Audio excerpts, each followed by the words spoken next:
मेरे प्यारे बच्चे, बदलते मौसम की तरह कितने लोगों को तुमने बदलते हुए देखा होगा।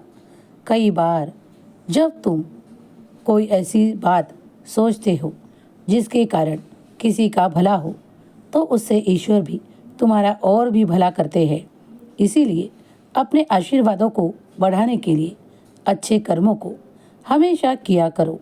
अपने जीवन से ऐसे लोगों को जुड़े रहने दो जो तुम्हारी तरफ खुद आते हैं और तुम्हारी सहायता मांगते हैं, क्योंकि इससे ही तुम्हारा ईश्वर तुम्हें और भी वरदानों को प्राप्त कराता है। आवश्यकता है कि तुम्हें उन वक्त उनकी मदद करनी होगी जो तुम्हारी तरफ बढ़ते हैं। विश्वास करो, तुम्हें कभी कोई कमी नहीं होगी। ईश्वर तुम्हें इतना देंगे कि तुम संभालते संभालते बहुत खुश रहोगे। मैं जानता हूँ कि कई बार तुम मुझसे कई चीज़ें मांगते हो, लेकिन उनमें से कई बार तुम्हारी निराशा भी होती है, लेकिन वो तुम तक क्यों नहीं पहुँचता, इसके लिए तुम कोई शक या शंका मत लो, क्योंकि वो तुम्हारे लिए अच्छा नहीं होता, इसीलिए तुम तक भेजा नहीं जाता।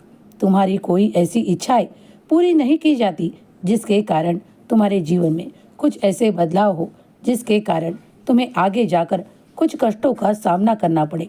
तुम शांत रहो, परमात्मा परमेश्वर तुम्हारी सभी इच्छाओं को पूर्ण करता है, कृपा दृष्टि से तुमको देखता है। तुम सिर्फ ईश्वर का ध्यान, परमेश्वर का ध्यान करो, चिंतन करो, सब कुछ अच्छा ही होगा। तुम्हारे लिए सुखों का खजाना मिलने जा रहा है, उसे स्वीकार करो।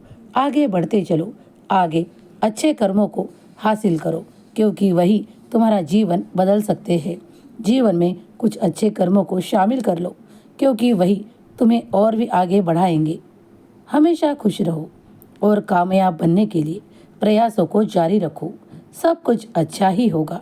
जो बदलाव हो रहे हैं वो तुम्हारे अच्छे के लिए हो रहे हैं, उन्हें पूरे दिल से स्वीकार करो। हमेशा खुश रहो, तुम्हारा कल्याण होगा।